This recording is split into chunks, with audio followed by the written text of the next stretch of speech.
Hello everyone and welcome to the Starseed Dragon channel. This is a general reading for the sign of Leo for the month of January.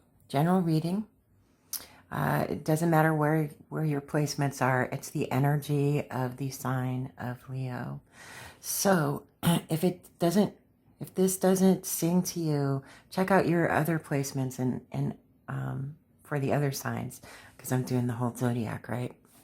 Something else there might help you. But I am using the Phantom Wise Tarot and clarifying with the Tarot of Trees. And I have actually reviewed these two recently, so check out those reviews.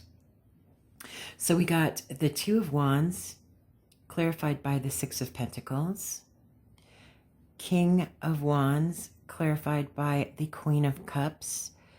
The Knight of Wands clarified by the Page of Wands. Eight of Cups clarified by the Three of Cups. Seven of Cups clarified by the Four of Wands and the Five of Cups. The Two of Cups clarified by the Knight of Wands. The Hermit clarified by the Six of Cups. And the Queen of Swords clarified by the Six of Wands. Now, you've got two Knight of Wands, right here and right here. So that is significance. The Knights are messengers in the court cards. They're the messengers. They bring news. They bring offers, right? News of offers. They bring messages, right? They also, they're the knights. What do knights do? They forge forward. They go forth and, win those battles. The Suit of Wands is fire element, and fire represents creativity, action, building, growth, passion, right? There are three number sixes on the board, and the number 6 is about generosity, home, equal give and take, victory, okay? And 6 times 3 is 18. 1 plus 8 is 9. So 6 and 9 might be significant or serendipitous numbers for you in the month of January. The number 9 is about knowledge, nearing completion, mastery, teaching, mentoring. We all lead by example every single day, but you might be acutely aware of that in the month of January, Leo. So you have 7 fire elements on the board and 7 water elements on the board. So what does that mean? It means that fire element is about action, okay? Passion, creativity, movement, fast movement, right? And water is very emotional based. It's about your feelings, intuition. It's a go with the flow, mutable kind of energy, right? So you're going to be in January. You're going to be your goal will be to take action on emotional growth, okay? Finding your own emotional stability and surrounding yourself with others who will help you to grow within that realm, right? So I'm going to be shuffling in the background here and pulling your oracle cards while I read to you what it is that I got while I was meditating over your cards. And so the current relationships or situations are creating a sense of nostalgia, but you've become introspective and realize that you've become bored or unhappy with the way that things are. You feel that you have been giving more than you have been receiving, and that things that you have worked so hard to manifest have fallen short of what you expected, right?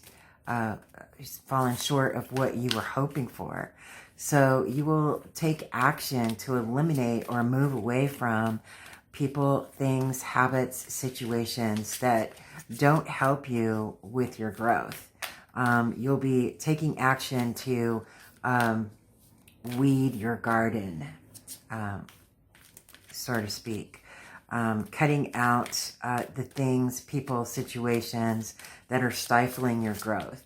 You may even find a new friend group that will allow and support you and support opportunities for growth. Okay. And, you know, I mean, that's quite evident. It's a very action-oriented month for you, Leo. The year of 2023 is, for the collective, is going to be a year of new beginnings. So, you know, stagnancy is not something that the Knight of Wands in particular, and remember you got 2 Knight of Wands in this reading. So Knight of Wands is very action-oriented, very passionate, very creative, and very, very fast-moving. It's probably the fastest-moving court card in tarot, right? It's very fast-moving, in and out, very passionate, very enduring, with, you know, the creativity, and they have to be passionate about things. When they're passionate, when their passion goes away, so do they.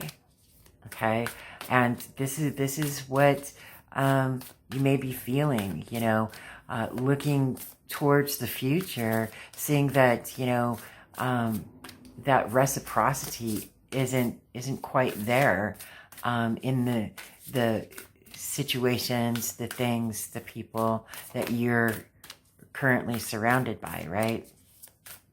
So taking action in the month of January to, you know, weed that proverbial garden is going to be really, really important for you. It's a time for you to kind of cut out the crap, and you'll be victorious about it with this Queen of Wands clarified by the Six of Wands. You know, this is going to be for your own benefit, right? Doing what's best for you to help you grow into the person that you truly want to express, to be, to become, to experience. And you're going to be experiencing a lot of new things. You'll have, you know, after you get done moving away and eliminating the things that are stifling your growth, and you allow in new things and have new beginnings, maybe new friendships, maybe new relationships, maybe new work environment, maybe, you know, I mean, the list can go on and on and on. With this Seven of Cups clarified by the Four of Wands and the, you got 2 of these. Okay. I'll take it. And by the Four of Wands and the Five of Cups, I mean, so let me just say this. Four of Wands is, it's the marriage card, but it's more than that. It's about unity. It's about growing stability in passionate, creative, new ways.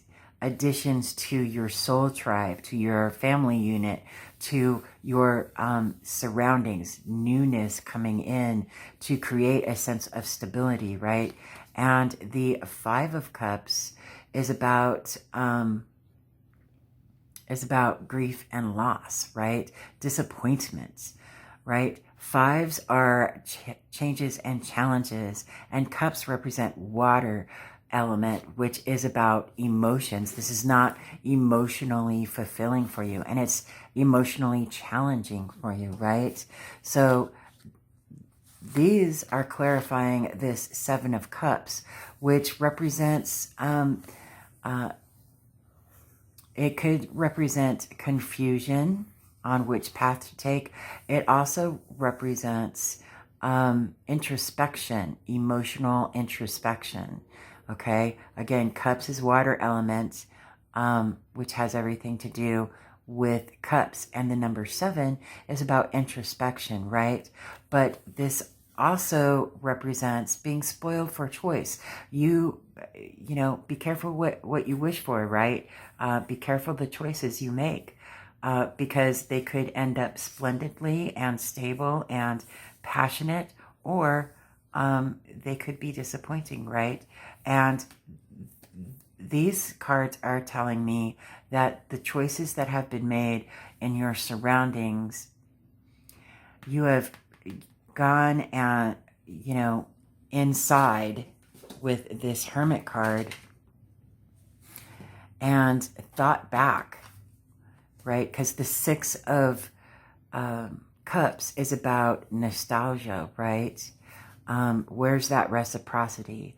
And you have to be careful with nostalgia, because nostalgia is, you know, kind of shining up old memories of things, picking out the bad bits and putting glitter on it and making it all shiny, and something that it wasn't truly in the time, right? But we all go through that, you know, shining up our memories to make them sound so much more grand than what they really were at the time, right? And to do going within yourself and doing your shadow work and being introspective about this, you realize that all of the love and caring and discipline that you have put into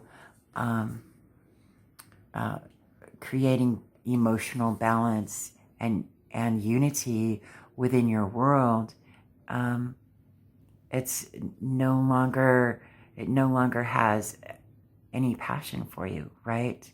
It no longer has any of the sparkles and the glamour and the glitz and the glimmer, right?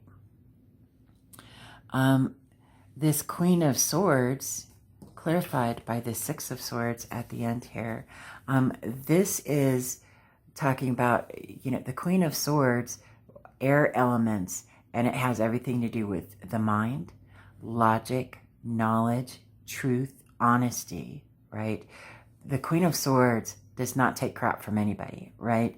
She can see a lie a mile away, and she will not stand for it, okay? She is always wielding her sword, waiting, and she, in just about every deck that I have personally, she's never smiling, the Queen of Swords, never smiles.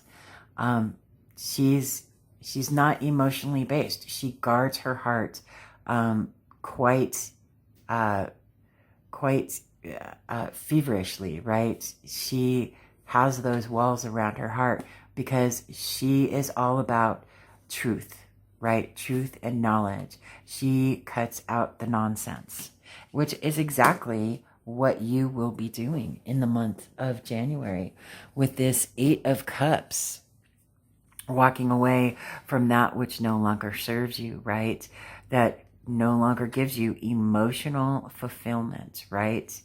The Three of Cups is about, you know, celebrating your expansion. Again, cups, water-based emotions, right? The number 3 is about expansion and growth. The number 8 is about mastery of a skill. Number 8 is the CEO of the numbers, right? It's mastering a skill. It's standing in your own power. It is very powerful and knowledgeable and skilled, right? So you've mastered all the things that you need to master with your current environment, and you're walking away from those things that are not providing you with any further growth, right? They're not helping you to grow as a person, or to grow in your world that will allow you to learn new things or expand in your own universe, right? And that's what it's all about. As I just hit myself with my crystal. So let's see what we've got here for our cards. You got 2 of the Into the Lonely Woods, so that was something. So this is a super attractor. When I make joy a priority, brilliant ideas will come naturally. Support will surround me, and movements will form. Isn't that pretty? I love it. That speaks a lot to that 8 of Cups. And we have a Wisdom of the Oracle, number 30, tick-tock. Let's see where, oh, there she is. There's that Oracle. I don't know, is it focusing? Focus? There she is. Do you see her? There she is. Focus. Right there on the face of the clock is the Oracle. Okay, so let me read number 30 from the book and see what number 30 has to say.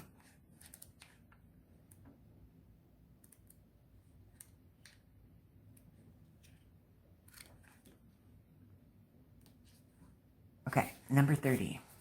Tick-tock, essential meanings, timelessness, divine timing, immeasurable time.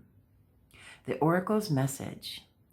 When humans created time, everything changed and contracted.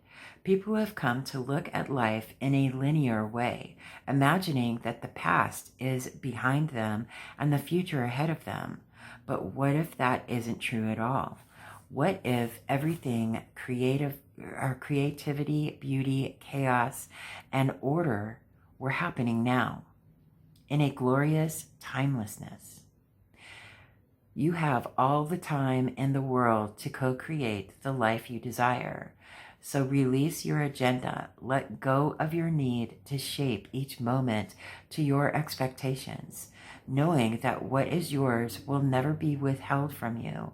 Miracles are here right now and always show up when you need them, right on time. Relationship message. Love the fulfillment of desire, and even the body's reproductive cycles have their own timetable. Some things are preordained and cannot be coerced. Everything has its season. Excuse me. And okay, plain. Everything has its season, its divine and appropriate timing, especially when it comes to matters of the heart. Remember that you always have enough time for love, to find it, to nurture it, to give and receive it.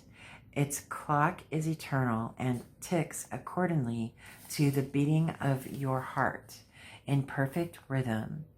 Isn't that wonderful to know? Love is always right on time. Prosperity message. Your prosperity is co-created by your endeavors as they occur in human-made time and the eternal efforts of your most important manifestation partner, spirit, in a divine, measureless time. So keep doing what you're doing. Stay positive and make a commitment to remain in high vibration thoughts and feelings. If you heed the message of this card, it will seem as if you will align with your highest calling and your highest good in no time at all, like magic. Do So what's all the fuss about not having enough time? The prosperous life that is yours will never pass you by. Excuse me, let me just take a drink of water, or coffee actually. So like I said, you got 2 into the lonely woods. So our first one here is 39. And is it lonelier at night? Isn't that beautiful? Let me take a look at that one. We're at 39.